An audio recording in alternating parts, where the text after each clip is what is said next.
Hello and welcome to the Craft Beer Corner. For today's beer review, we've got another Tavour review and we're coming at you with another IPA review. From today, we've got two different brewers and different ends of the IPA spectrum. So we're going to be starting with one of my personal favorites. I've had a lot of their IPAs and other beers as well. This is Anchorage Brewing Company's Composure. This is a quad IPA that's been triple dry hopped. This one clocks in at 11.4% ABV, and it's been brewed with Vic Secret and Nelson Sauvin hops. They are based out of Anchorage, Alaska, of course. Moving on to beer number two. This is Matchless Brewing Company's Kind of Hazy. This is a hazy IPA, clocks in at 6.8%.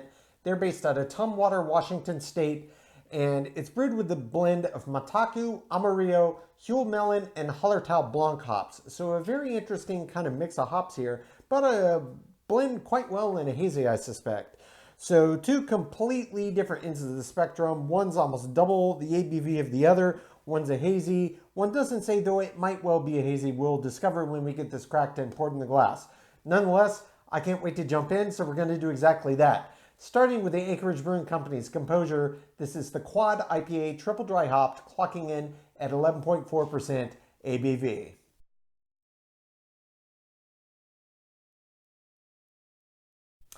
Okay, starting with the first beer of today's Tavour IPA review, we've got Anchorage Brewing Company's Composure. This is a quad IPA that has been triple dry hopped, clocks in at 11.4% ABV. This one has been brewed with a blend of Vic Secret and Nelson Sauvin hops. Anchorage, Alaska, of course, is their home base state. We've done a lot of their beers on this channel, and every one that I get is always a little bit different, and they are just top tier. So every time I see an Anchorage brew pop up, I get mine from Tavour. It's the only way you can get them if you don't live in Alaska. I grab them.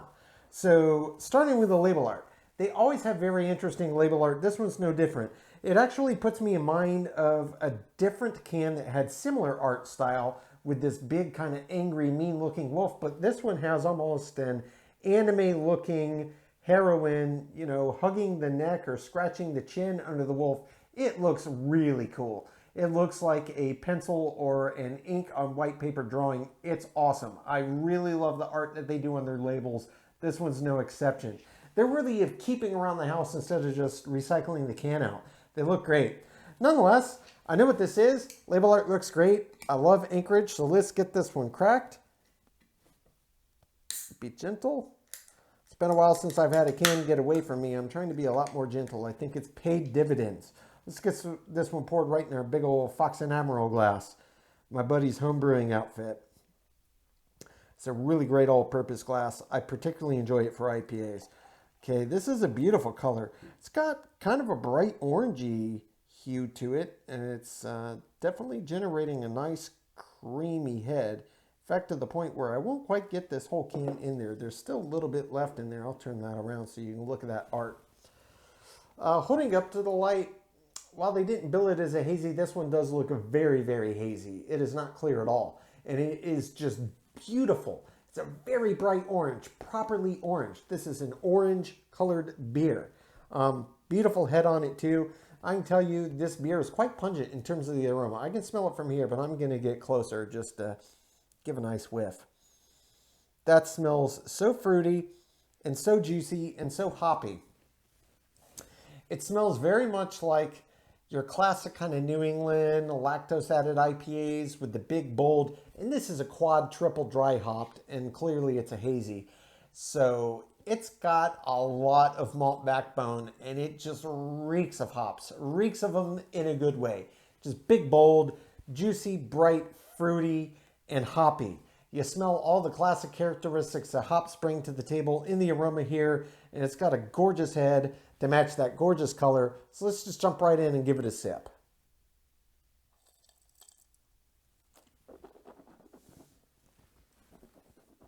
Oh, wow. Oh, wow. Wow. This is a big IPA. I'll tell you, I'm caught by surprise here. A quad, you know my thoughts on IPAs, and you start to get into doubles and triples and imperials, whatever you want to term them. And the added malts to help boost the ABV up to that range by adding more fermentables in typically overshadow the hops. And for me, it just kind of kills the whole IPA experience. This is completely different. This is massively hop forward. It is massively hop forward. It's a quad, and sure, there's a lot of fermentables in here, but this beer is all about the hops. It is hugely hoppy. Just boatloads of hop flavor and aroma and character and bitters. Notably, the bitters get drowned out so easily in all of these high ABV IPAs, but this is a different animal. This is an IPA made for an absolute hophead of an IPA drinker. Man, I absolutely love this. Give me a second to collect my thoughts. I'm going to have to jump back into this one. Okay, so first we're going to jump back in for body and mouthfeel, and I'm going to start to analyze what's happening with these flavors as they develop.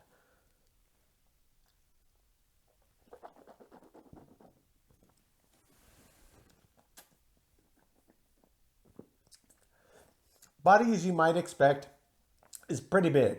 It's not heavy like I anticipated at 11.4, but it's medium heavy.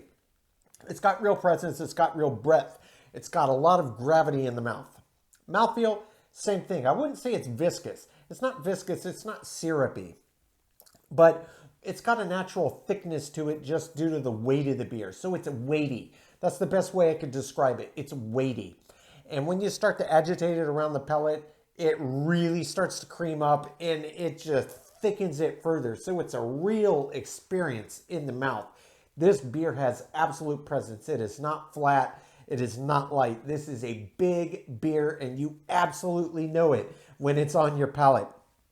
I've thought about what's happening with the flavors as they develop here a couple times now, so I'm going to jump in for one more sip and explain to you exactly how they develop and where they go on this ride. This is excellent. Absolutely excellent.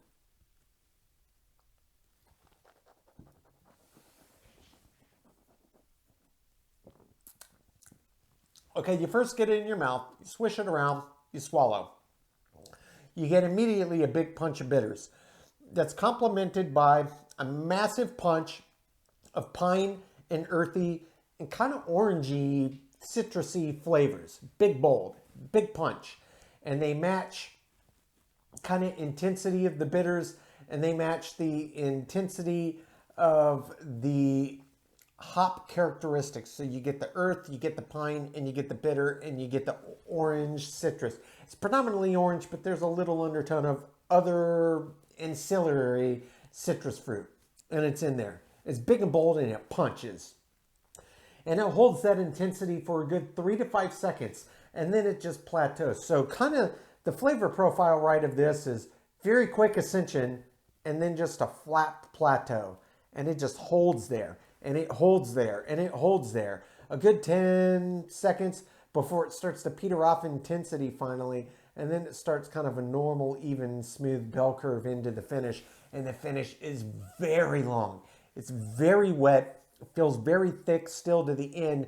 And the bitters and the hop flavors are just intense all the way to the end. This has one of the longest finishes I've had on a beer in a very long time. This is hop forward. Absolutely hop forward. This is a hop lovers IPA. They nailed it. It's got that big body and ABV from all those extra fermentables in there, but they put enough hops in there to counterbalance, and the hops win the day. They absolutely steal the day, and they are the star of the show in this beer. This is an IPA lover's IPA. This is huge. It's huge in flavor. It's huge in aroma. It's huge in presence. And it's huge in finish and ABV. This is a big IPA and hop lovers beer. Absolutely, I am a massive fan. I've been waiting a long time to get a beer like this, a quad IPA that is that hop and bitter forward and present without the malts drowning it out when they boost the ABV up. This is exactly how it's done. Anchorage, you could start a masterclass and teach people how to properly brew a quad, a triple, an imperial, whatever you want to call it, because this right here is an absolute gem of an IPA, and I am so freaking glad I got my hands on it. One more sip for final thoughts.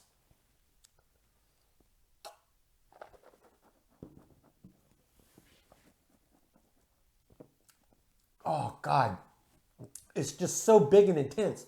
It just punches your palate every sip. It's huge.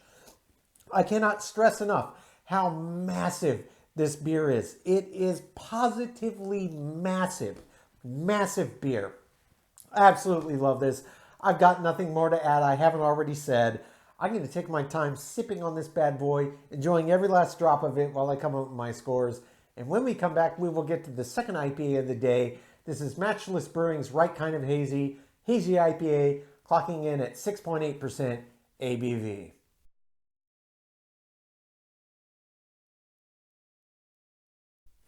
Okay, now for the second beer of today's Tavour IPA review, we've got Matchless Brewing's Right Kind of Hazy. This is a hazy IPA, clocks in at 6.8% ABV. Matchless is based out of Tumwater, Washington.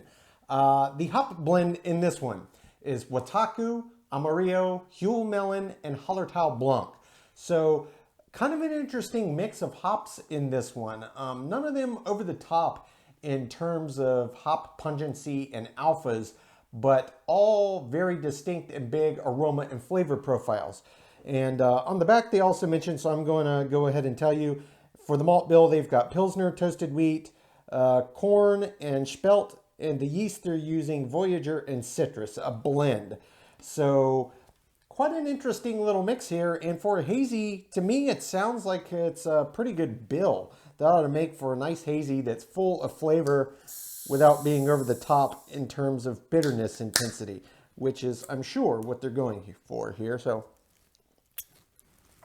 got a little on my hand, but it's only going crazy out of the top of the can a little bit. So, ooh, this one really, really, really active in terms of carbonation and wanting to form a ludicrous head, as we can see there. So this is certainly going to take a hot minute to settle before we can really do much with this. Okay, and so with the magic of video editing, we got it all in the glass, and the head has settled down to at least a reasonably appropriate level.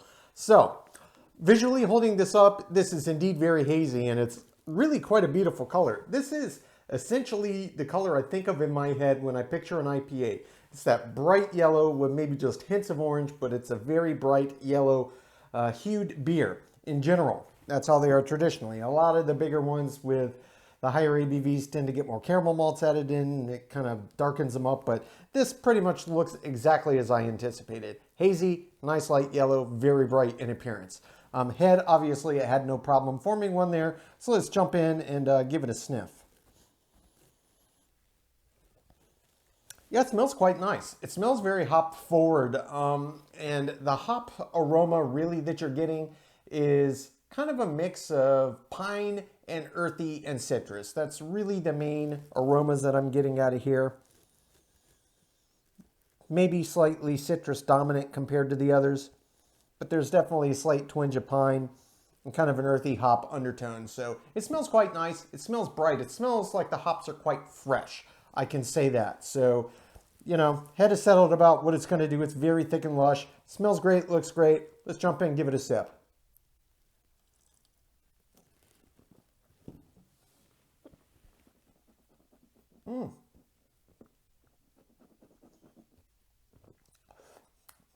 Yeah, it's nice.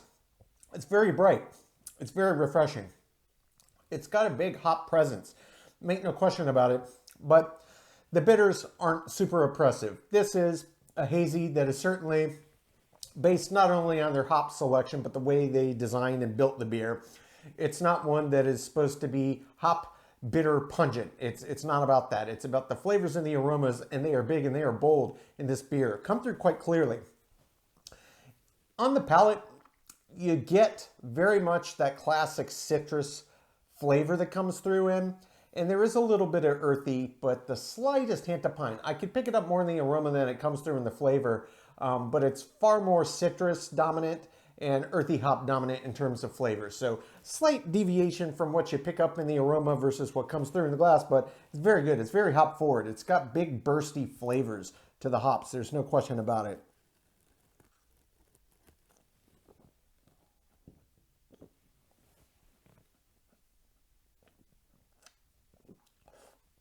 Body is medium, maybe the high end of medium, but it's still definitely a medium body. 6.8, you know, that's probably about right. Maybe I would expect it to be a little bit bigger, but it feels right. It's got a good weight to it in the mouth. Mouthfeel, it's not particularly viscous at all. It's not flat. It feels like there's beer in your mouth. It doesn't feel flat like water, but it's not super thick and viscous. It's not syrupy in its mouthfeel at all. The weight to it really is coming from the body much more so than the mouthfeel. That said, if you do agitate it around the palate, it does get quite thick and cream up quite a bit more than just the beer when it's sitting on the palate.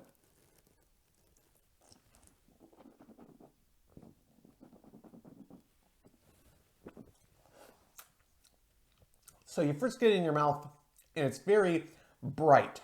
That's the best descriptor. It's bright and it's juicy and it's fruity.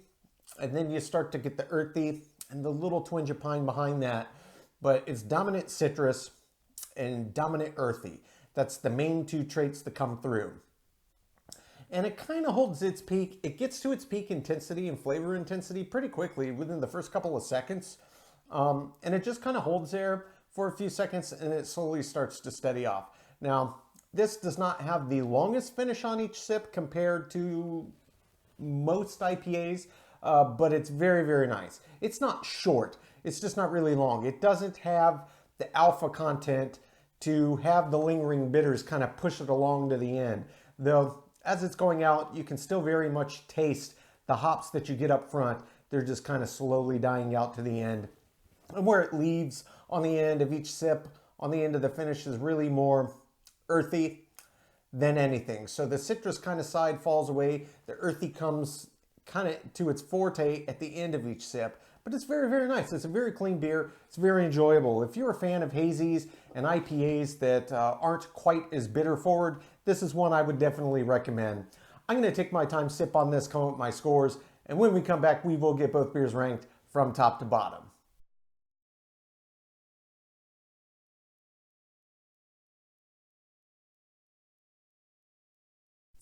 Okay, now that we've gotten to enjoy both of these beers, we're going to get them ranked, starting with the Anchorage Brewing Company's Composure. This is the quad IPA that's been triple dry hopped, 11.4% on this one. They are based out of Anchorage, Alaska, of course, brewed with a combination of Vic Secret and Nelson Sauvin hops.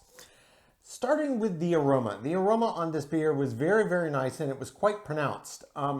In terms of overall pungency for a quad, I would say it was probably on the high end. Quads don't normally have quite as pronounced aroma. The malts tend to kind of drown out the hop character, but you could really pick it up in this one.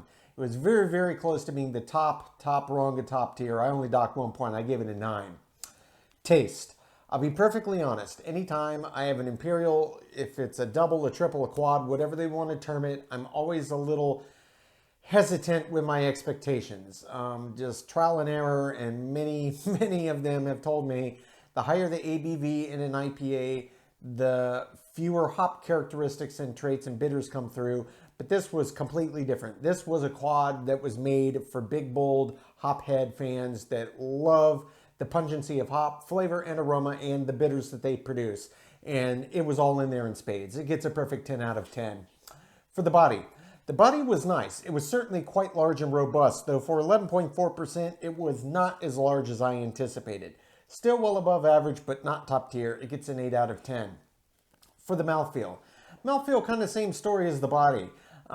It was reasonably thick. It had a nice thickness to it, which at 11.4% in a quad IPA, you do kind of expect, but it wasn't as thick as I did expect. I mean, that's a really high ABV for any beer, and certainly on an IPA. They tend to have a nice bit of mouth thickness when you get into the Imperial territories, much like their stouts, Imperial counterparts, but this one didn't have quite the substance in the mouth. They had a nice feel, don't get me wrong. It wasn't flat, but it wasn't as lush and thick as I expected. Still above average, though. It gets an 8 out of 10. For the finish. Finish on this beer was very long. All of the hop flavors and the related bitters really stuck around for a ludicrous amount of time on the end of each sip. It just kept going and going and going and going. It was still there. I mean, it was probably pushing a minute on each sip that you were still tasting hops and bitters. Perfect 10 out of 10. Head and retention, this beer did a great job. It formed a nice pillowy head and it really stuck around the whole time. Couldn't ask for better. It gets a 10 out of 10. Appearance-wise, this was a lovely beer. Knowing that it was a quad, I really expected that kind of deep ambery caramel color, but the malts that they used were not of that type. So it really kept the color in line with what I like to see in an IPA, and I think that's also part of the reason that the hops didn't get drowned out. Just a really well put together malt bill. It gets a perfect 10 out of 10.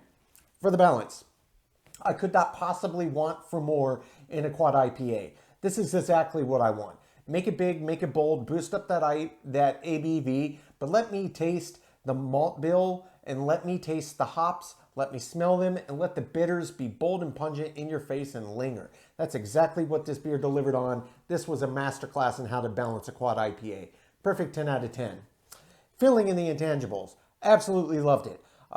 Normally I don't expect to like them, as well as a standard, but this is very much an exception. This was a superb quad that anybody who's a fan of the big ABV IPAs, that's also a big hophead fan, here's one for you. It gets a perfect 10 out of 10. Finally, as an example of the style, I did nitpick a couple categories, but frankly, it doesn't get much better than this in terms of a quad IPA. This is what I wish they were all like. I give it top marks, 10 out of 10. That brings the total score on Anchorage Brewing's Composure to a 95 out of 100. This is top tier beer right here. No question about it. If you don't have Tavour, unfortunately, you're not going to be able to get your hands on this. If you haven't checked them out yet, you might want to check them out. It's for true craft beer fans. You cannot get them outside of the state of Alaska in the lower 48 if you don't have Tavour access. So just check them out, see what you think. There's no upfront cost. It's just pay as you go and a flat shipping fee. What you see is what you get, and it's based on what you order. So yeah, I highly recommend this one. Top tier quad IPA. Moving on to beer number 2, quite a bit lighter. We've got Matchless Brewing's Right Kind of Haze. I realized I kept saying Right Kind of Hazy because it's a hazy IPA, but the beer name is Right Kind of Haze. So let me correct that. Nonetheless, hazy IPA, 6.8% ABV on this one. They're based out of Tumwater, Washington State. Blend of 4 different hops. We got Wataku, Amarillo, Huel Melon, and Hallertau Blanc. All nice hops in terms of imparting different aromas and flavors, but none of them terrifically high alpha acid contents to make it super pungently bitter. So pairs well with kind of the bill that I read on the back end in terms of being a hazy. That's normally how they go. So I think they chose it well. Starting with the aroma on this beer. The aroma was nice. I could smell the hops and I could independently pick out the different aromas they brought to the table. Pungency was above average, but it wasn't top tier. It gets a 7 out of 10. Taste. I enjoyed the taste of this beer. I don't actively go out of my way to drink that many hazies. I just prefer standard IPAs and West Coast style with the more pungent bitter side. But frankly, this one was really nice for a hazy. This I enjoyed much more than most that I try. It still had a whole lot of hop character. And don't get me wrong, it did have a nice bit of bitters, but it was nothing like, say, Sierra Nevada Extra Torpedo or a Stone Ruination. It's not on that level of bitters. That's not what it's going for, but it was very well balanced and I enjoyed it, and I enjoyed all the characteristics that the hop bill brought to the table. Above average, it gets a 7 out of 10. For the body on this beer was quite nice. Hazy IPAs kind of run the gamut. Some of them are more heavy, some of them are lighter. This one was kind of high end of the middle. At 6.8, the body fell more or less in a line where I thought it would be. Certainly above average for most hazies I've had in this range, but it was nice. It wasn't top tier. It wasn't super high ABV, but it felt appropriate more or less. Give it above average, it gets an 8 out of 10. For the mouthfeel.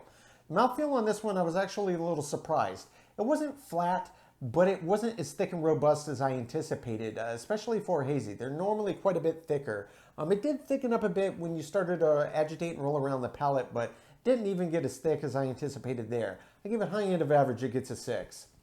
For the finish on this beer was quite nice. The hop flavors that were brought to the table really extended for a pretty good long time on the end of this beer, considering the lack of alphas that were extracted to extend the bitter kind of quotient side of the IPA. They were there, but they weren't super pungent and intense to keep it sticking around. But the hops that they chose really worked well, and the flavors really did linger in the palate. Gave it above average. It gets an 8 out of 10. Head and retention, As you saw, this beer had no problem forming a head. I had to make a cut because it was so crazy. But yeah, it formed a great head. You could say it was overkill, but once I settled it down, finished pouring it, it stuck. It's exactly what I would want on an IPA, even if it took a minute to settle. It gets a 10 out of 10. Appearance-wise, yet another beautiful IPA. Again, both of these were textbook color for what I think of in my brain when I think of an IPA. When I order one, that's what I want to see when I'm being served, unless I'm intentionally ordering a black IPA or a red IPA. I like the lighter pale yellow with maybe a hint of orange. I don't want it caramelly. And this was beautiful, beautifully hazy, just bright yellow with a little kiss of orange in the middle. It was perfect. Gets a 10 out of 10. Balance. This was a very well-balanced hazy IPA. Many of them kind of do far more in terms with dry hopping and going for more aromatics than they do extracting into the flavor. But it felt to me like they had these at least in enough of a quantity in various parts of the boil to extract some additional flavors into the base beer as well as the bitters. So this one was very, very enjoyable for me, and it was really, really quite well balanced. I would still say they got the hop character flavors through, but I still could have used just a little bit more bitters in this one, even though it's a hazy and they're not normally that forward. I only docked 1 point, I gave it a 9. Filling in the intangible. I really enjoyed this beer, especially as a hazy. I don't actively go out of my way to seek them. I do prefer the standards. I've said it many, many times, but I do like to try them. They're certainly very popular. If people, ask me, hey, what do you like? What do you recommend? And, you go to bars anywhere and go to the shelves and there's a ton of them. So there's a reason they're selling. It's because they're popular and people like them. So I think it's important to try them.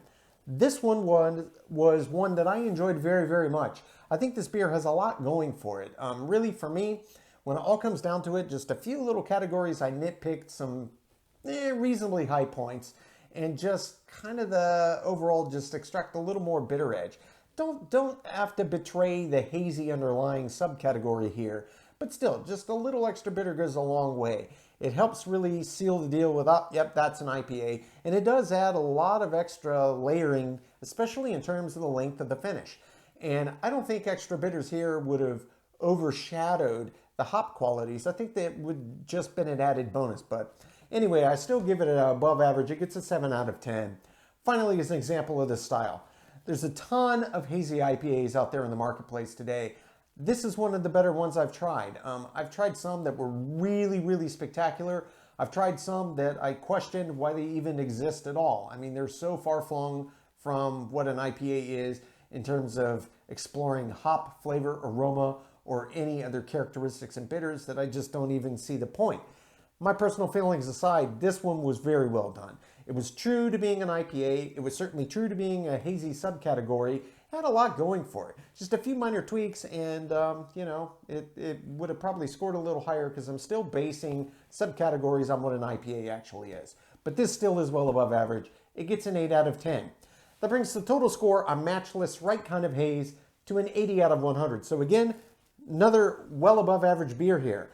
This one is certainly top tier in my opinion. This one is well above average, and if you're a fan of hazies, you would probably rank it higher than I did, but I have the job of being primarily objective here. I leave one category for subjectivity because what you think about a beer is actually important, but everything else is based on the style, so I got to rank it how it comes out. Folks, that's today's review. As always, I sincerely appreciate you tuning in today. Please don't forget to like, comment, and subscribe. And if you want to stay in the loop when our videos go live to YouTube, just click the notification bell icon. It is right next to the subscribe button. Until next time, keep it beer, keep it craft. We'll see you on the next one. Cheers.